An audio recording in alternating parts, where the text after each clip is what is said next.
Welcome to Fantasy Football Fiesta. I am your host, Tarnell, the host of the best fantasy football show on earth with the word Fiesta in the title. You can reach me at a bowl of Tarnell. I actually have to fix my lower third. My Twitter has changed. Hashtag FF Fiesta, a bowl of Tarnell. I have two co-hosts with me as always. First co-host, go ahead and speak your name. I guess that's me. My name's Aaron Dion. You can hit me on Twitter at a bowl of Aaron, resident Broncos fan, coming out of a pretty good season, looking to make it a repeat. So let's go do this. Woohoo! All right. Good. The other co-host there, co-host number 2. You can find me at ST Charger fan. What? You can. There's Jason. Everybody. You remember? You can pound me at FF Fiesta if you want. Fuck it. We're drinking. Take shots for me. I'm unfortunately dry today. Oh, it's such a fail. That is a fail. This is Fantasy Football Fiesta. We do this every Tuesday. Normally, what we like to do while we talk fantasy football is we like to drink. I'm failing at that today, but I'll have Jason go ahead and drink for me. We'll take a shot at the beginning, and we'll do penalty shots for anything stupid that gets or wrong that gets said throughout the show. So let's go ahead and get into it. And you know what's dumb about me not having anything to drink? Everything is dumb about it. I've got a new shot glass. Look at that. Oh, you got an empty shot glass. Yeah. I got myself a shot glass too. It says Denver on it. It's beautiful. Oh, nice. All right. Looks like victory. So I guess I'm shooting. You're shooting, and so Find me a drink. Get a drink, Jason. Yes, I need to go get a drink. All right, hurry up and get a drink. Yeah. All right, so it's fantasy football season again. Once again, folks, we have closed out 3 weeks of preseason. We are going into the final week, which kind of doesn't mean much. Just the last few guys trying to make squad on Wednesday and Thursday. One game on Wednesday, most of them are on Thursday. After that, we will have on September 8th. We will start off with the season opener. A couple games on some games on Monday. 2 games on Monday. Can I get a couple? Jason's in Pachanga Casino. He's ordering some drinks. We got Jason remote on location. Pushing the bounds of the podcasting technologies. That's right. This is what we do on the interweb. We can be anywhere. All right, so let's go ahead and talk. I'll go start off on our league of record. This is how my fantasy football team on our ESPN.com league, Ninja Fart. This is how it shakes out. I got Cam Newton as my quarterback.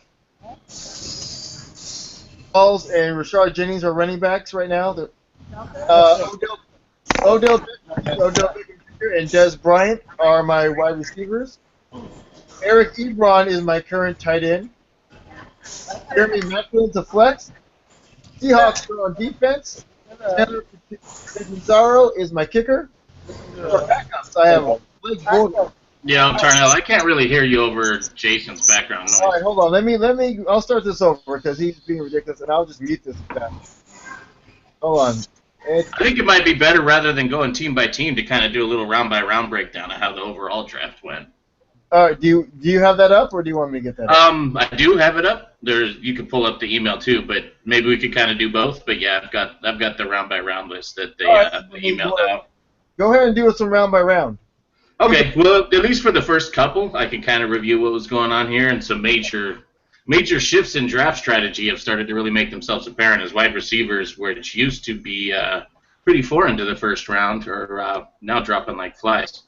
So, as luck would have it, our reigning champion, SD Charger fan, the resident fucking toad, got the first round pick. And he went with Antonio Brown, the man that took him to victory last year. He took him first overall. A lot of mocks I did showed just receivers dropping after that. Myself, I was drafting 4th, so I expected the top 3 receivers to be gone. As much as I was against him last year, Odell Beckham is there. And Julio Jones kind of rounded out the top three. But Levi, with his infinite genius, jumped in and took Adrian Peterson, the aging running back out of Minnesota, in his second pick, and that means Julio Jones fell to me. So I was pretty stoked about that. Got myself a good receiver this year, which was a major part of the problem last year. Todd Gurley went next, which is a good pick. And then comes Rafael. Rafael is the resident Green Bay fan and not a fantasy football fan, and we have Aaron Rodgers coming off the board. It's pretty much guaranteed that no matter where Rafael is picking, he's picking Aaron Rodgers.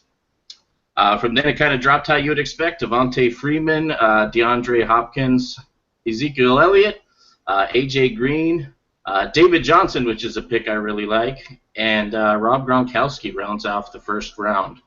So we're in a 12-man league again, and what do you think about all of those picks, Darnell? Well, I find the Adrian Peterson pick now even more interesting than I did before, because initially what we had happen, Adrian Peterson's he's been for years the obvious first-round pickup. If he's there, you grab him. But like you said, he's aging, and now with today's injury of Teddy Bridgewater, they've got to rethink that air game. Teddy Bridgewater was going to come into his sophomore year, but now everyone's heard how he snapped his leg, and he's out for pretty much the year. We don't know who's going to be under center and what that's going to do for his game. Because now it's going to be back to rely on Adrian Peterson, but eventually with him being an aging back, he'll get his, but what's that really going to end up doing for people? I mean, there were times last year where he struggled to actually be productive, and I feel like that's probably going to happen again. Yeah, I tend to agree with because I think it's Sean Hill now, who's the perennial journeyman, and I think is about 500 and 36 years old or something like that now. I wouldn't have a whole lot of confidence for him to carry the air game. And these are the defending division champs, so they had high expectations, and I think they still do. And I expect Adrian Peterson to get a lot of work. The people they were looking at going to there was Cap, Sanchez, Geno Smith, Sean Hill, and there was one other person I can't remember that they were talking about that could be a possibility to end up in Minnesota. Yeah, I know Denver's shopping around for Mark Sanchez, which sounds weird to even say. But no one likes his contract. I don't think we do either. Yeah, so that's why you can't shop him to Dallas right now. They're just happy they picked up Dak Prescott. What you sipping on there, Jason? J-Tat, what you sipping on? I got a little Sculpin. There you go. Sculpin IPA from Ballast Point. Don't be afraid. There you go. I don't think anybody's afraid of it. Hey, Jason, what do you think of the first round? Give us your thoughts. I thought that a couple different players, David Johnson, for example, went a little late. So I think that people in the 10th, 11th, and 12th pick had a pretty good choice of who they wanted to draft. So thought pretty much it went as expected, except for I wasn't expecting David Johnson. What did he go, David Johnson, 11? He went 11. That's pretty surprising. Normally he's 4th or 5th in most leagues, so especially in the PPR. Yeah, we do, in my league, we do a slight PPR. It's 0.2 points per reception, so really the idea is just to give a little bit of value to those guys that get, 10, 15 catches for jack shit yards. But we also had a couple reaches here. Aaron Rodgers, I don't think anybody expected to go in the first. We should have, but the traditional, what's the word I'm looking for? Traditional thinking would not have him go in there. And this is one thing I was kind of thinking during this draft is one of the downsides to drafting online is everybody gets that same list of players. So you get that default list from ESPN or NFL or CBS, and they're all a little bit different, but mostly the same, give or take a few positions here and there. So because ESPN had David Johnson rated down there, I think that's why he went down there. I think if ESPN would have had him rated 6, I think he goes in place of Devontae Freeman. because I think that they're just going off of who's next available. So it creates a little bit of a weird dynamic when you're drafting online because everybody's just working off of the same list for the most part. Yeah, true. And I guess part of it also is, how prepared you were, and if you went in blind. I went in blind this time. I did no mocks and no research, and I'm like, yeah, that guy, he's available. Oh yeah, he's a person. I'm gonna grab him. He exists, so he's on my team now. Yeah. All right. What happened with round 2 there? Round 2. So we're going in reverse. First off of the board in round 2 is Eddie Lacy. So this is the running backs now. Eddie Lacy, Le'Veon Bell, Lamar Miller, Mark Ingram. I feel like that's a little high for Mark Ingram. I guess time will tell on that, but I was a little bit surprised to see him quite that high. Brandon Marshall, Doug Martin, Jordy Nelson still going in the second round. Now this is also to our resident Green Bay fan, but I think Jordy Nelson is kind of going in round 2 for the most part, but maybe a little bit later. We got Allen Robinson came off, and then my pick, Jamal Charles. Hopefully this is the year that Jamal Charles is back and healthy. He tends to get hurt about every other year, so he was hurt last year. I'm hoping for big things. You took Des Bryant, Alshon Jeffrey next off the board to Levi, and Toad picked LaShawn McCoy, running back from the Bills, to round out round 2. Any thoughts on that round? You got it? Yeah, I think I'll go. I think that there was a couple reaches on there. I was surprised. I think that LaShawn McCoy is gonna have a pretty good year. End of the second round, thought that was a pretty decent pick. Like you said, there was a run on running backs. So yeah, it's hard to get too mad about picking LaShawn McCoy. Yeah, and Ingram. You say it was a little bit early. I think it's about right. I think he's going to have a pretty good year. It depends on Drew Brees' arm. But I think that Ingram's going to be able to catch and run the ball just like LaShawn McCoy or David Johnson, anyone like that.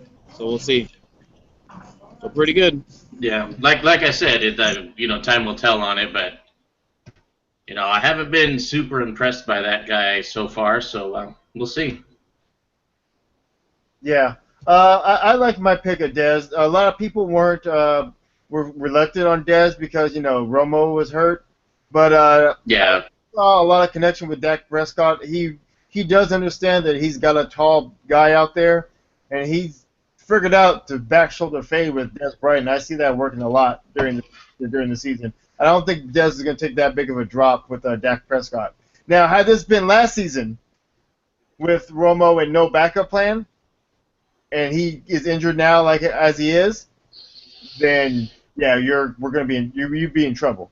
You know what I mean? That wouldn't be a smart move to take Dez. You could probably catch him by 4th, 5th round or something like that. But also he's kind of a stash too because okay, let's say it doesn't work quite out with Dak Prescott, and Romo does make it back. I already have Dez, so all of a sudden Dez is the hot commodity again, and you can't do anything about it because I already have it. So yeah. Sometimes and I was a little bit pissed in this round too because the guy drafting right in front of me was actually on auto draft, so he just set up his list, and he is a major Cowboys fan, and I bitched about it a little bit already internally here, but I'll just air it. On the board at the time that his pick came up was Allen Robinson and Des Bryant, and I'm thinking in my head, there's no way if this guy is not drafting live that he doesn't take Des Bryant. Des Bryant would come off the board now, and Allen Robinson was the guy I was looking at, but Allen Robinson dropped off the board. I wasn't super stoked about the injury issue, so that's why I kind of took a flyer on Jamal Charles. This has worked for me in the past one time when everybody let him slip until deep into the second round, and I carried it to a championship, so hoping it works this time, but we'll see. Yeah, Allen Robinson was the pick right ahead of me, and that was the one I was really looking for. Yeah, Jacksonville is no longer the surprise team. Everyone's well aware of their capabilities now. Yeah, but I'm a little, maybe this is a topic of conversation for later, but I'm a little curious to see how that really goes because a lot of their points was kind of in garbage time, and they're behind and airing the ball out. So I'm wondering if, as they get better, if we're going to see a decline in the production out of Bortles and both of those brothers Allen, just because they're no longer losing games and playing catch up, so they can run the ball a little bit. They can play a little bit more conservative. Because like everyone else, I think I'm expecting Jacksonville to be more of a contender than they've been in years recent. Yeah, I mean they were in shootouts with a lot of people. The problem with them last year is why they kept airing it out. They couldn't stop anybody. So as soon as they started scoring points, they had to score points again. So it will be interesting to see how it happens if they can get up and keep people like under 20 points. They might be a problem. If they can keep their opponents about 17-10 points, you may see a drop off in the air production and an increase in their run game. Yeah, that's kind of what I'm expecting. But that being said, I was still more than willing to take Allen Robinson there at 21. So I think pretty much every pick there. I don't see anything that really jumps out at me as bizarre, other than Rafael just stacking up on Packers. Yeah, which I wasn't aware of until like he mentioned it, and I realized he had everybody.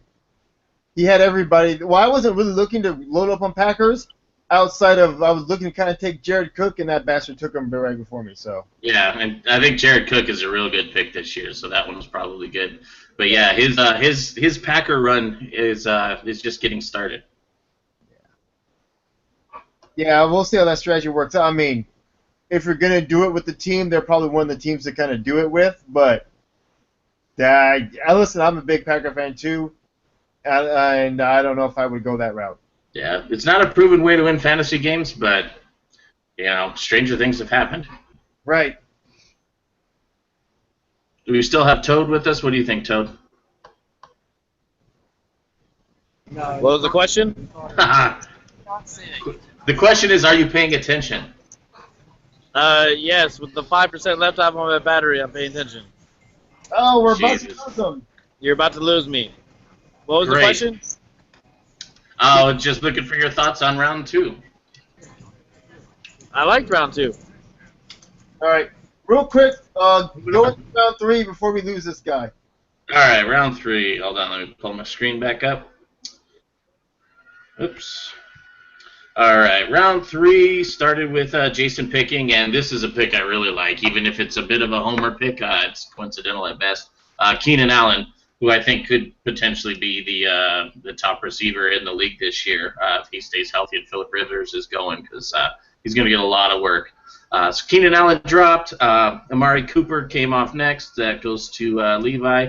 Cam Newton, first quarterback. Oh, I guess technically no, because Aaron Rodgers is gone. But the first quarterback where quarterbacks belong is Cam Newton coming off the board to you, Tarnell. My homer pick, Demaryius Thomas.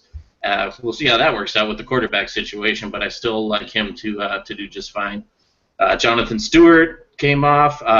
Rafael's picking, so next Packer available is Randall Cobb. Next off the board is Sammy Watkins. Drew Brees is dropping next. And then Chris picks C.J. Anderson, which I think is a bit of a reach at that position, but we'll see how that works out.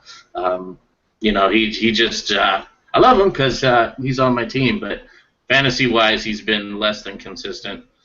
Julian Edelman next from the Patriots, Mike Evans, and then Brandon Cooks to round out the third round. Interesting. Jason, real quick before you go. Just quick thoughts. I mean, Keenan Allen at the beginning of the third round is a steal, man. I was really happy to see him still there. I think, like Aaron said, I think he's going to be a great receiver, top 3. Just like I predicted D-Hop last year, top 5. Everyone thought I was crazy. Aaron. Keenan Allen will be top 3. He'll be top 3 in receiving, touchdowns and yards and fantasy points for this year. I was surprised to see Cam Newton go at the third round. Cam Newton is an end of first round, for sure second round type quarterback. He's the top quarterback in the league with his rushing and his passing. So I was pretty surprised to see him go so late. Everything else is, I thought C.J. Anderson at the end of the third round is not bad, not a bad pick. I think it was pretty good, except for the couple of surprises I saw in the third round. Yeah, you guys are bananas, the rest of you in the league. I don't know how the hell I got Cam Newton in the third round, but I thought for sure that dude would have went first, maybe second at the latest. There's no way I should have picked that up in the third round. Like, for my first 2 picks to be Odell Beckham and Des Bryant, and then pick up Cam Newton is nuts. Hey, Tarnell. I'm signing off, guys. I'll see you guys next week. All right, Chargers, later, dude. baby. Chargers. Later. All right. Well, now it's a team. It's a two-man team. What a jackhole. Yeah, Everybody tweet that motherfucker. Yeah, we can do this. Oh, yeah. So I thought it was a steal. There's no way I should have been able to get him like that. But I'm not going to complain too much. Yeah. I mean, here's the thing. I feel like he kind of like how was Andrew Luck was last year, where he blew up the year before, so everyone would automatically be looking towards him. But for some reason, everyone just kind of passed him by and went wide receiver, running back, which was always my kind of strategy in the past couple of years was one good wide out, one good running back, and then grab your QB.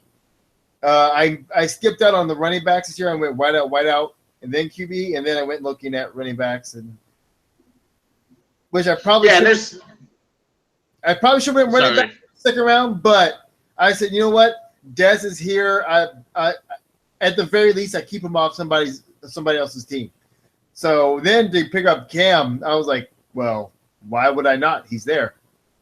I also thought of picking up Brady just because, not then, but like in later rounds, just because he's out for a few seasons, and I was like, a few weeks, and just to have him stashed. But that didn't work out because I needed to fill other spots on my roster. But yeah.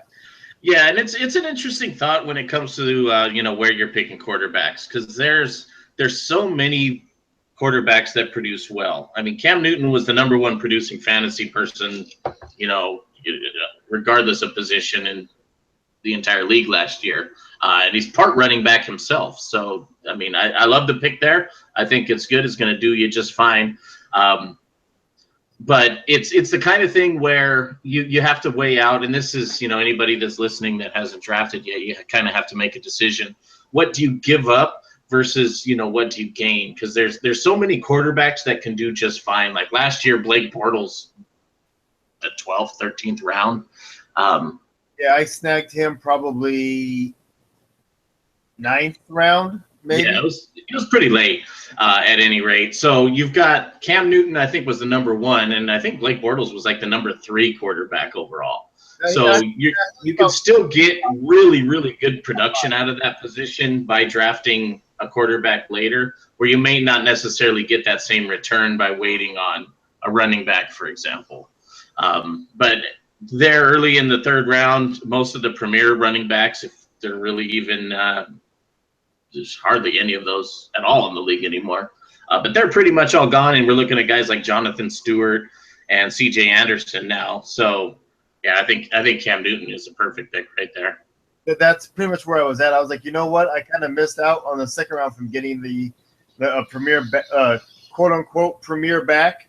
So I was like, well, I'm not getting that high in anyways. Everyone's kind of a wash now at this point anyways.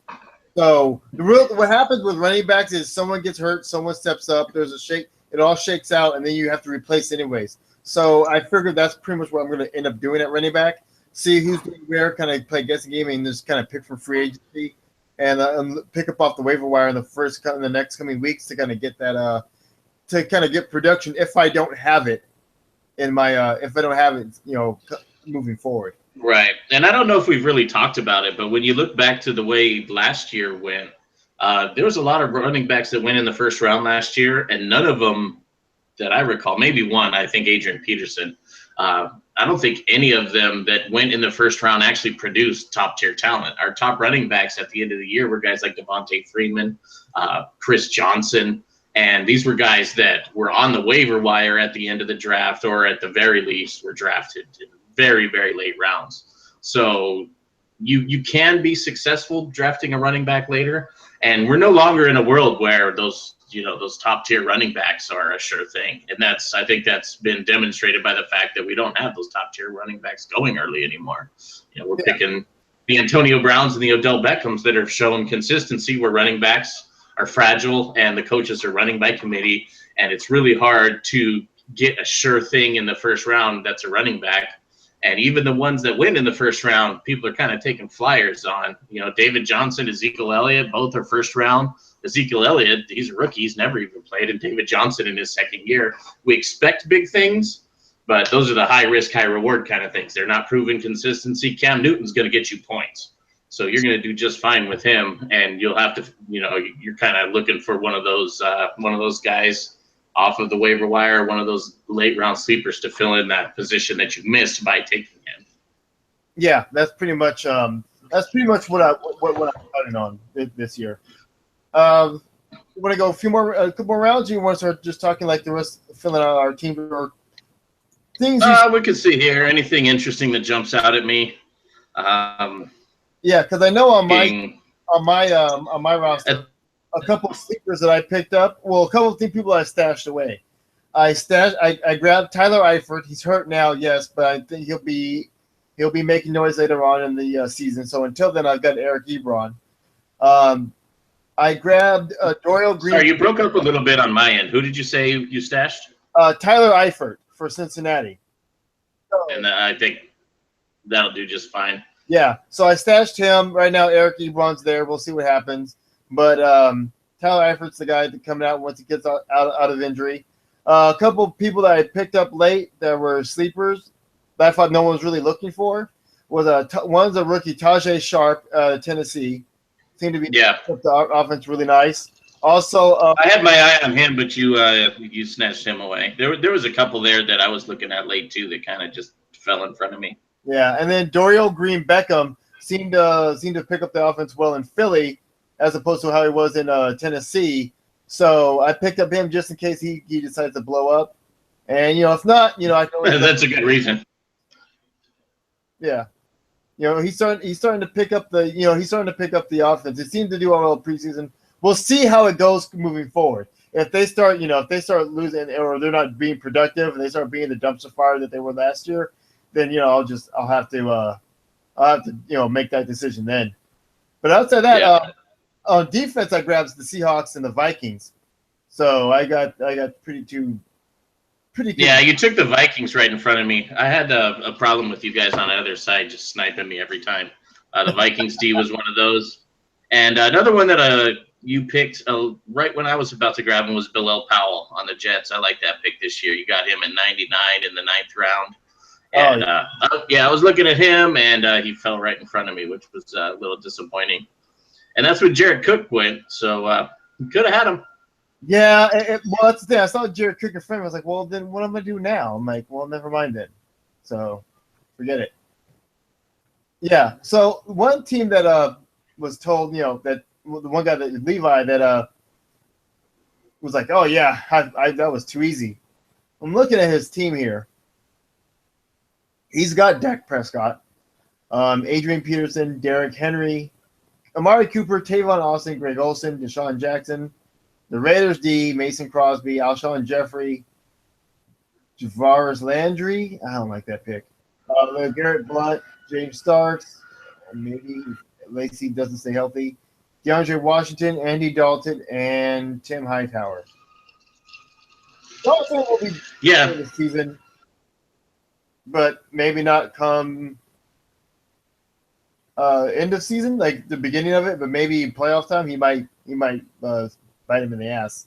There's no one else really on here that really stands out. I'm not big on Alshon Jeffrey. I know he's the number one receiver there, but God, Jay Cutler is just so inconsistent. I mean, I don't know what I'm going to get out of him. So I'm really iffy on that guy, and I've heard, just in listening to the quote unquote professionals, which basically it's just our colleagues. We're listening to others just like ourselves. Very mixed on him. There's some guys that wouldn't have him on the team at all, and some guys that are calling him, the surprise sleeper. And I think there is something to be said for the fact that he's pretty much the only dude on that team that's really worth anything at this point, fantasy-wise. And odds are pretty good that they're going to be playing from behind, so I wouldn't be surprised to see just, random garbage time, airing the ball out, and him getting a lot of garbage time stats. Because he is a good talent. He's a great wide receiver. He's probably drawing a lot of doubles. We'll have to see. But, Yeah, I think it's I'm really iffy on him because it could be big for him in this way that the Allen Hearns was big last year, where there's a lot of garbage time work and the ball's just being aired out, and he brings in a few, he grabs a couple for some big yards and a touchdown here and there, and he's putting up big fantasy numbers even while the team is a steaming tire fire. Right, exactly, and that's what we're working with. That's what we're looking at. Chicago's just been such a mess. It's hard to look for anything good coming out of there, and especially because now Matt Forte's not there. Right. I don't even know who the next running back up is. I don't know if they're going to have a run game. Martellus Bennett's gone. He's now in New England. So you're right. You are kind of right. Cutler has no other targets. Someone else is going to have to step up. The problem is if they know he has no other targets, they'll probably lock down on Jeffries and force him to throw to somebody else. One would think, or they're just playing flat out prevent because they're up by 25 points and they're just letting him get, the garbage underneath catches. Yeah. So it'll be, it's a very, picking Alshon Jeffrey. I keep wanting to add that S to the end. It's a very, I don't know. We'll have to see. It's quite a gamble. Yeah. If you get him like third round, it's a cool pick. But wasn't that a first round pick? Wasn't that Alshon Jeffrey? No, he was a later pick. Let me find him on the list here. Let's see, Alshon, late second round. So he went right before LaShawn McCoy, right after Des Bryant. Okay. I guess it's an all right pick. I personally would not. Especially with guys like Keenan Allen still on the board. Right. And that's, so if you're looking for a wide receiver, we got guys like Keenan Allen, Sammy Watkins, Julian Edelman. I'm iffy on him, but I would much rather have seen Keenan Allen go in that position than Alshon Jeffries personally. But it makes more we'll sense. see at the end of the year because it could come to play that San Diego's in close games and they're doing a lot of running and Melvin Gordon's running well, and they're just airing the ball out in garbage time in Chicago all year long, and they go 3-13. But Alshon Jeffries still gets his catches, and he's got a few touchdowns and home runs here. They just don't win.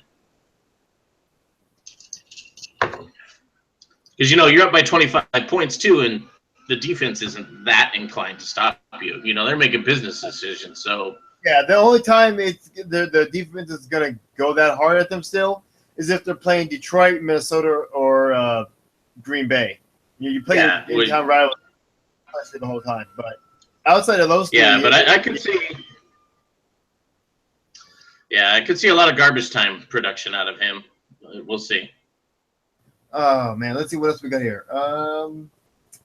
Everyone's got their things here and there. I don't see anybody else that's like, oh, my God, that's ridiculous. Or, I'm trying to see someone else's team that's scary. And I think we kind of have I think there might be a lot of parity in this league this year. It kind of feels that way, and I think that's a bit of a byproduct from drafting online.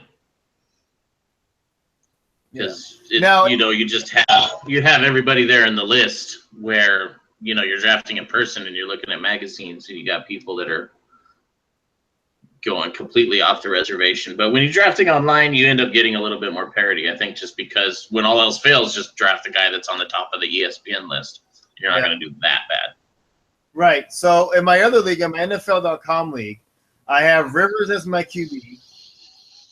I've got Matt Forte and Latavius Murray, DeAndre Hopkins, Kelvin Benjamin, Rob Gronkowski, Chris Ivory, Blake Bortles, LeGarrette Blount, Tavon Austin, Tyler Lockett, Tajay Sharp again, and Jared Cook. Mason Crosby is my kicker, and my defenses are Minnesota and Pittsburgh. I like it. Who are your running backs again? The starting ones right now is Matt Forte and Latavius Murray. Okay. And then I also have Chris Ivory and LeGarrette Blount. Right. Yeah, it was the LeGarrette Blount one that kind of stuck out to me. I wasn't a big fan of that pick. But that deep in your lineup, yeah, that's fine. Yeah, he was a later pick. He was a much later pick.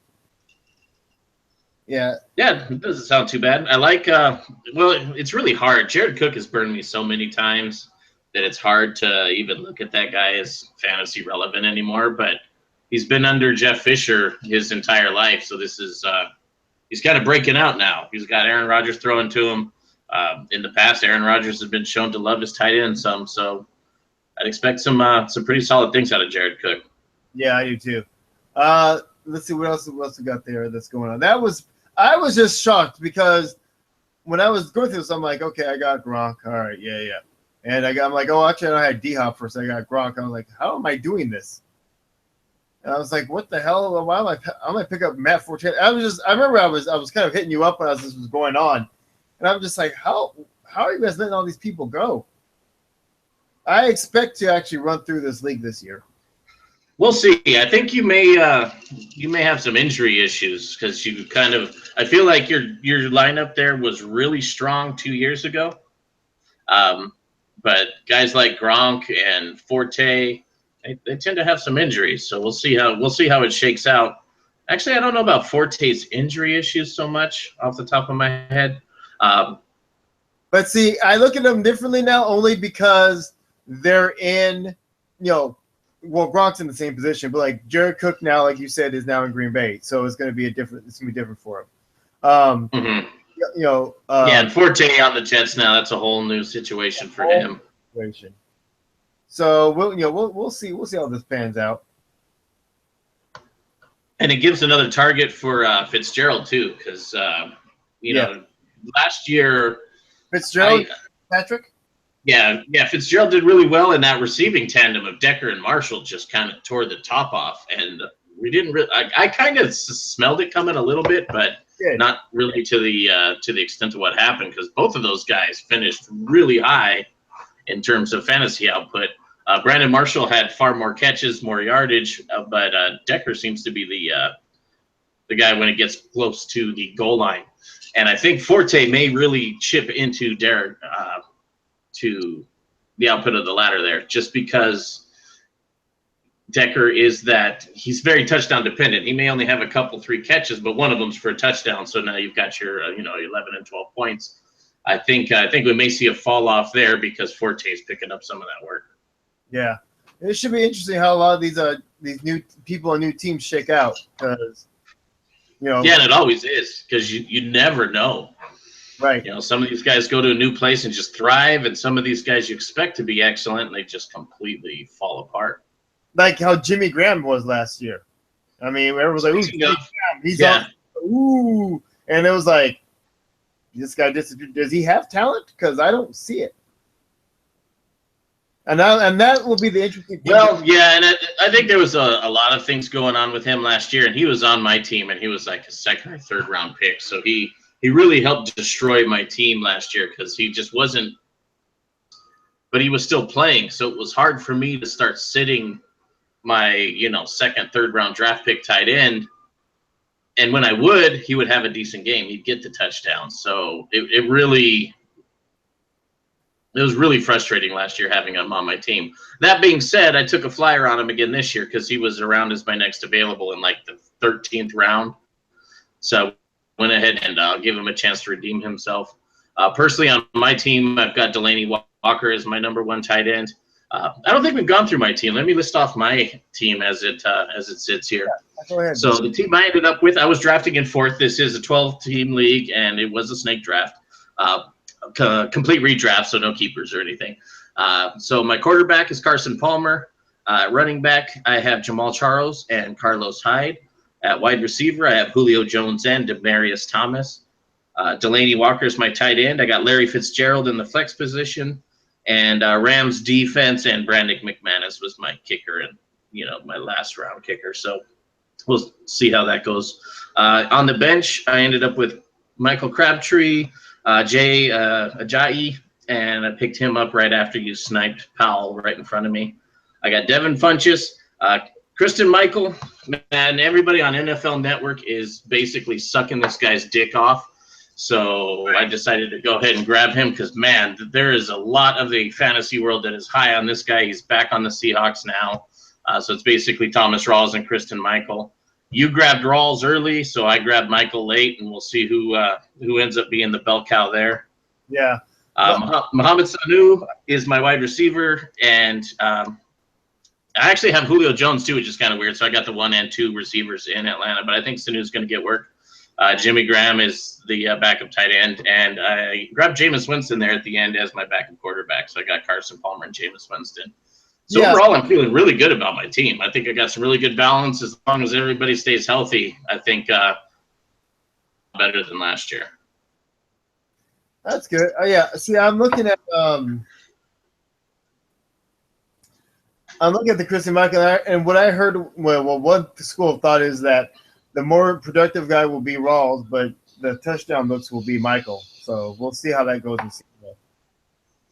Yeah, and I haven't paid attention to him too much. He left Seattle, ended up on the Cowboys, and he kind of fell off my radar. But just in listening to the NFL podcasts and watching NFL Network, man, that guy comes up all the time. So I figured when he was there in a late round, I went ahead and grabbed him.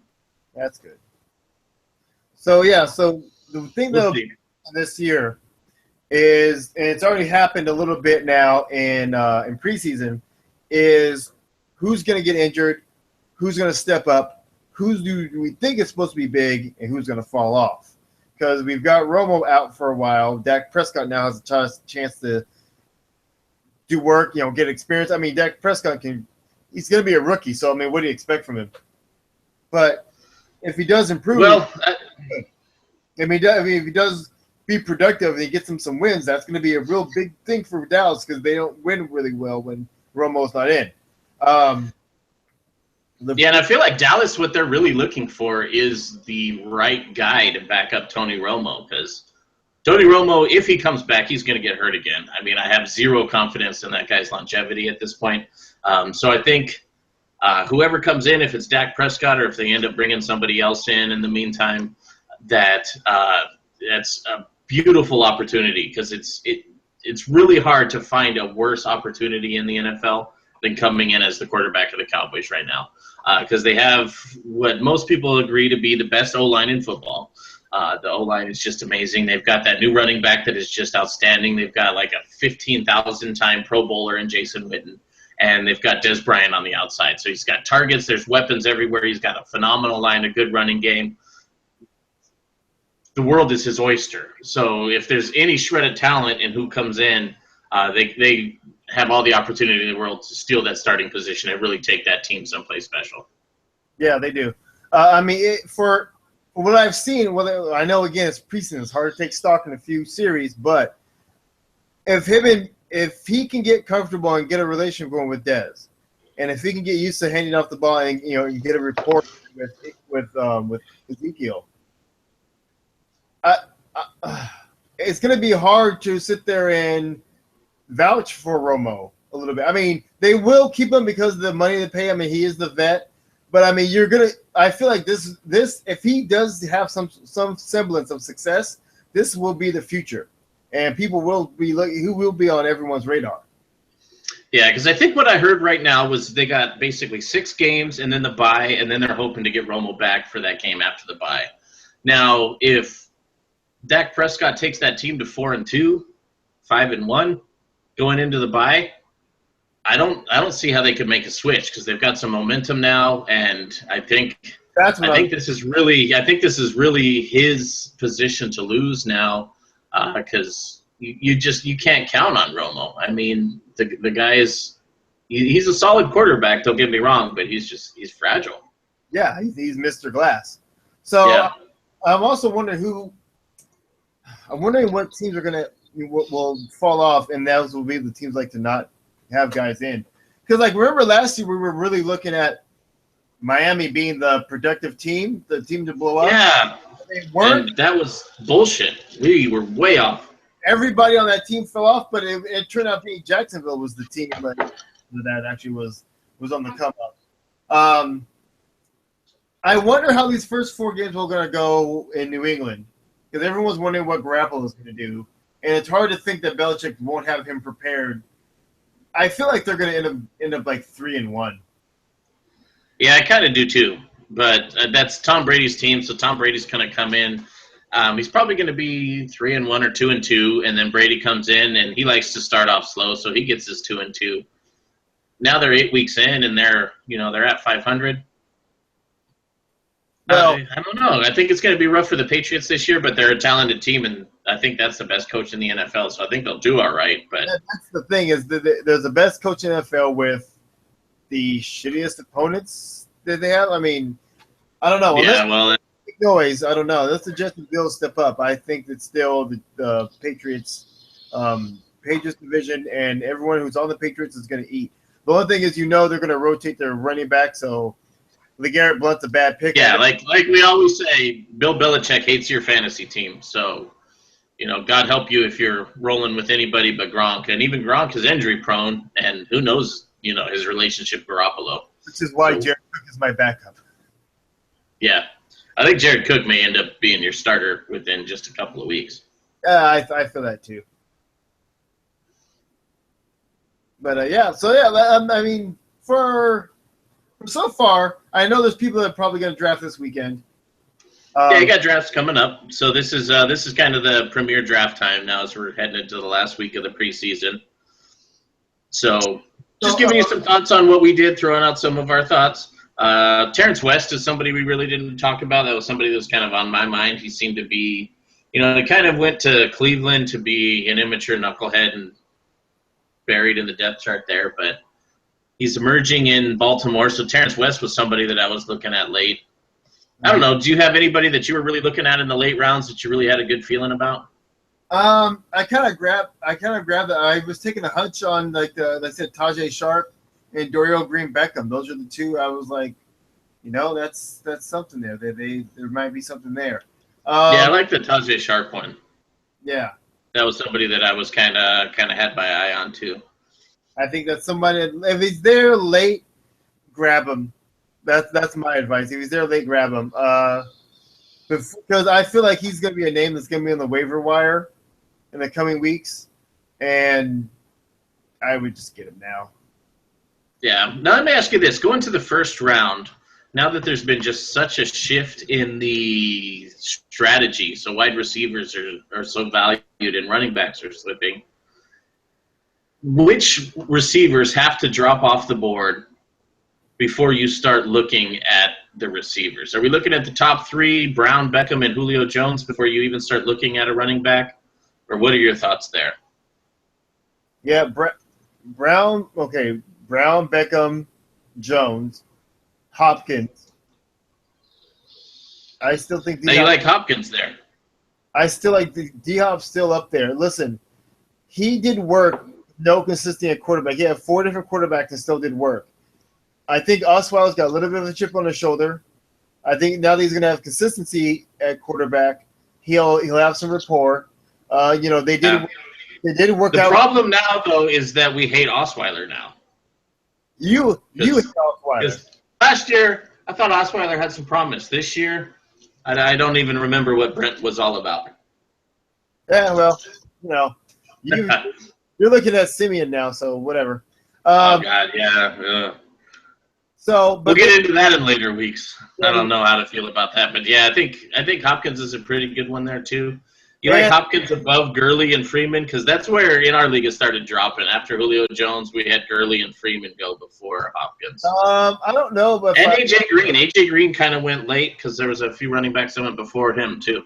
Yeah, AJ Green is later, and I mean, he's an Alshon Jeffrey. He's kind of the only guy now in Cincinnati. I don't know if Jeremy Hill and Giovanni Bernard, if those two guys are going to do any good. They were so iffy last year, just really inconsistent. Same thing with Devontae Freeman. He was great in the beginning of the year, and then just went way downhill. So I don't know. Yeah. So I don't know what to think of those guys. Gurley, maybe Gurley before D-Hop, but I think, like I said, D-Hop, and then the wide receivers were working out with Randy Moss over the break during training camp. So they all going to step up a little bit. One person that I think may have a bounce back year, but not bounce back to the form that he was before, is the guy I picked to just start donkey balls last year, Luck. I think Luck will do a little bit better this year, but I don't know if he's going to be guy that. Well, let's be real. It's hard for him to do much worse. Right. You know, he was injury plagued, and man, I kind of feel like Andrew Luck might be the next Dan Marino, because he is a great quarterback on a very. I feel like calling that team middle of the pack is sub-mediocre. Being a little. Yeah, I feel like. Yeah, it's their defense is horrid, and targets wise, I mean Dante Moncrief, I guess, might have a good season, but I think they may be in some trouble this year. Yeah, I think they're gonna. Well, and you look at their division, everyone's on the come up. So with everyone being on, I mean Jacksonville's gonna be making noise. Houston's improved. Tennessee's got another year with Mariota. Now they have a running game. That's someone that I wanted that I did not get. It wasn't a wide receiver. It was a running back. Who's that? DeMarco Murray. It's good again in Tennessee. It may just have been last year. It wasn't him. It was a system in Chip Kelly, which makes you wonder how shitty is Frisco going to be. I mean, like you said, people like Carlos Hyde, but if he's not the east-west runner that Chip Kelly likes in the scheme that Chip Kelly likes to run, he may not be that productive. Well, I'm going to need him to be kind of productive because he's my RB2, and I'm expecting him to get a lot of work. But, yeah, I tend to agree. And just Tennessee in general we didn't really talk about. Marcus Mariota, I think, is going to have a good year. I like their receiver set. I like all of Tennessee to come up. I think all of the boats are going to rise there. And I think DeMarco Murray is going to be maybe more than a part of that, a reason for that, because I think we're seeing a resurgence out of them. Yeah, and that's going to take a lot of pressure off Mariota in his sophomore year. Right. And I was thinking about it, but QB-wise, I was like hyper-focused on getting a really good QB and getting Bortles again. So, like, Mariota just kind of went off my radar. I totally forgot about him and Jameis Winston. I feel like Jameis Winston is also a good quality backup there. I think he might have an improved. I like it too. I ended up snagging him there at the end. I ended up running out of positions to draft in the league because I had a few plans that I was doing. I wanted to handcuff Jamal Charles, which I didn't end up doing. So there was like 2 or 3 guys that I ended up still wanting to draft, but I only had one draft position to go, and Jameis Winston is who I decided to go ahead and go with. Yeah, so you bring up Jameis Winston, you also think of, well, there's Mike Evans and Doug Martin. When you bring up Jamal Charles, then you think Charkandrick West. Are they going to give him more work to try and take some of the pressure off of Jamal Charles? Yeah, now I think the handcuff there, though, is Spencer Ware. I noticed that you grabbed Charkandrick West, but I think heaven forbid that Jamal Charles goes down this year, I think Spencer Ware is going to be more of the bell cow than Charkandrick West. But we'll see. Yeah, no, I didn't grab West. Somebody else did. I thought you did. Maybe it wasn't you. I thought you grabbed West. No, I grabbed Chandler Catanzaro. That's the guy I grabbed. Oh. I forget who I was looking at then. But somebody else grabbed Charkandrick West, and I thought to myself that was the wrong one.